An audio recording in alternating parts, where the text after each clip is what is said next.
So, good day, Sir Dwight. Ah, kunting tips lang. Kung ang unit mo, sir, is medyo mahina na, yung tunog, yung lakas niya, medyo mahina. So, dalawa po yung dahilan yan, or isa. So, yung unang dahilan yan, dyan, sir, is yung sirens. Yung ano mo, sir, yung ano ba tawag nun? Sign na medyo nabarahan yung sirens is yung mahina na yung tunog niya, mahina yung lakas. Hindi na siya gaano kalakas. So, yan po. Ang ang dahilan po diyan is yung sirens. So, madali lang po mag-replace ng sirens, sir, no?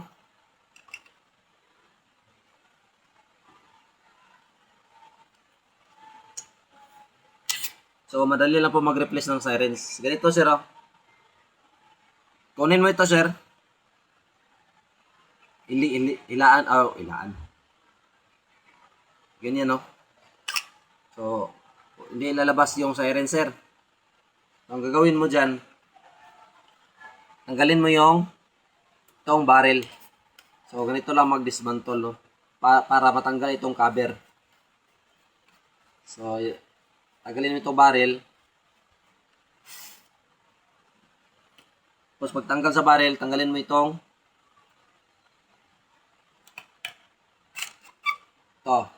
cover. Ito po yung cover natin. Saka makikita mo na yung sirens na sa ilalim. So, ang gagawin mo, sir, manap ka ng gunting. O kung kaya naman, kaya naman pala. So, ito, kaya naman siya hugutin, no? So, itong sirens, sir, in case na mabarahan siya, so, ang gagawin mo, ganito lang, oh. Pasok mo yung karayom sa kanister sa dulo. So, ganyan mo lang kung mabarahan siya. Pero kung sira na talaga, nayupi na yung dulo, so, mag-replace ka na lang ng sirens. So, yan lang, sir, no? Then,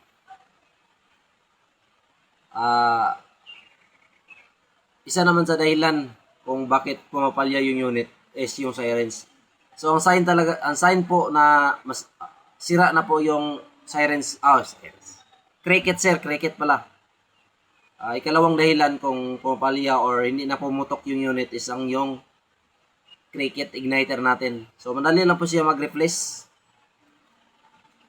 Ang sign, sir, na sira na yung igniter natin is yung pumapalya na siya. Yung kahit nakakarga ka ng butin, kahit ganyan, so 5 click mo, dyan pa puputok. So, ganyan, ang dahilan pala yan is cricket. Sira na po yan. So, mag-replace ka ng cricket, no? So, madali lang po mag-replace ng cricket. Hugutin mo lang. Yan, hugutin mo lang. Then, lagyan mo ng tiplon, sir, dito. Then, yung lighter, sir, na cricket. Ito, lighter cricket ito. Puputulan mo itong wire ng kunti lang, mga 2 cm, 2 mm, or 3 mm lang po, yung pagputol. Then, yung posisyon niya, sir, ganyan. Nasa ibabaw yung wire. So, i-replace mo lang. Madali lang mag-replace. Ipasok yung wire, sir, sa butas sa ibabaw. Then, itulak mo lang yung wire para makalapat siya sa, positive na line na wire. So, yan, no? So, pagpadala ko pa dito, sir, ang matatanggal po nito is itong scope, bat, bipod, at saka itong laser. So, yan, sir, yung ma-dismantle pagpapadala. Ikaw na bahala dyan magkabit pagdating sa unit mo. So, ganito lang sa unit, sir, oh.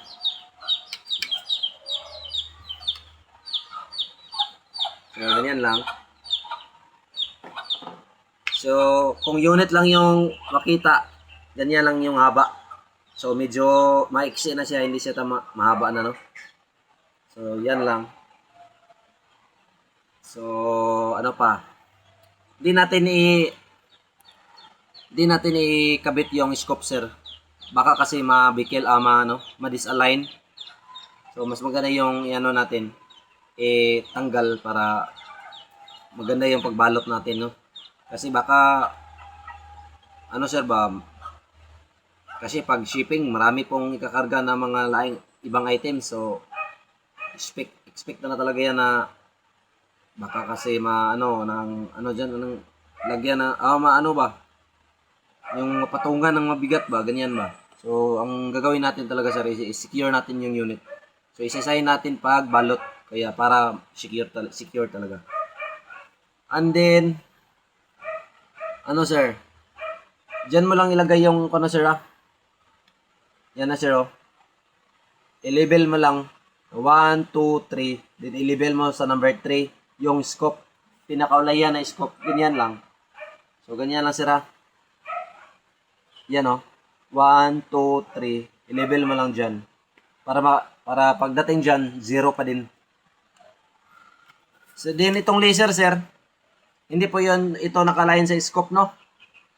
So ikaw na bahala mag 0 sa laser kung saan mo i-0, kung ilang meters pala, kung ilang meters mo i-0. So ikaw na bahala sir. Madali naman mag 0 ng laser kasi makikita mo yung light niya na patakbo kung ikot mo yung adjuster niya. So pag ikot ng adjuster sir, kunin mo itong cover So may kasama itong Allen wrench. So yan, Allen wrench po yung pang ikot dyan. So ikaw na bahala sir mag 0, mag-align kung saan mo ilang meters mo i-0 yung laser. So metal po yung laser natin sir, heavy duty yan. So 1 kilometer po ang abutin ng light niya, green laser light, paggabi. Talagang malakas po. Makikita mo talaga yung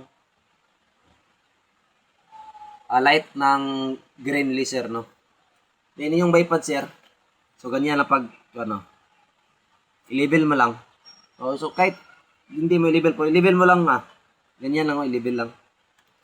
Then ma-adjust itong mo sir pwede siya adjust hanggang mga 1, 2, 3, 4. So, mga 4 ka-adjust.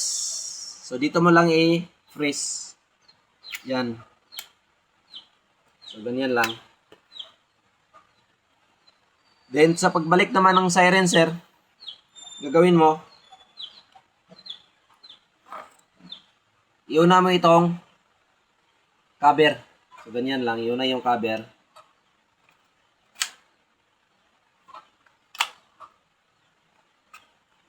So, yan. Pag nakapasok na, ito, sir, ilagay mo yung sirens sa kanister. Saka may pasok. So, makikita mo, sir, na may butas dyan. Silipin mo lang kung nakapasok ba siya sa housing ng sirens. Pag nakapasok na, sir, freeze mo lang ng madalian. So, ganyan. So, para mag-lock siya. Saka, yung barrel, sir. Yung barrel.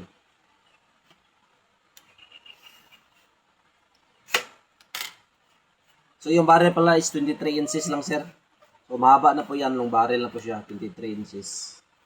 So, maganda na po siya talaga pang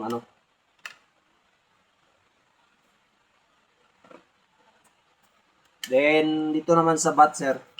May thread po yan. So, ganyan lang pag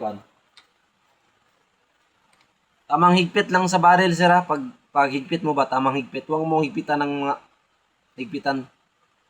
Tama lang. Yung tama-tama lang ba. Isang ikot mo lang. Hindi. Yun na yun.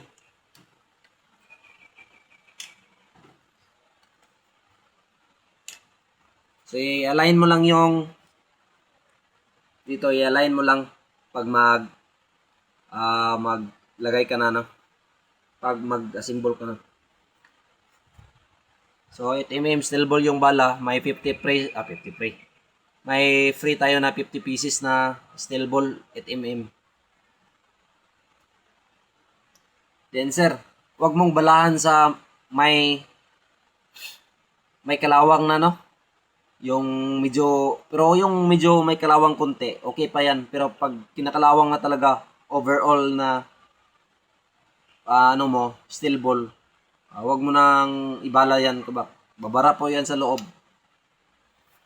Yung smooth talaga, yung bago na mga ano, yung bago na mga steel ball yung ibala mo nito. Yung hamis po ba? Smooth po talaga. So, yun lang. So, klaro naman siguro sir no kung ano yung kan. Basta sir, tanong ka lang kung may tanong ka. Then, palagi naman ako sasagot kasi nakikita ko naman yung ano nyo, yung message. So, yan lang sir. Salamat, Sir Dwight. So, i-deliver na natin to soon. O baka bukas.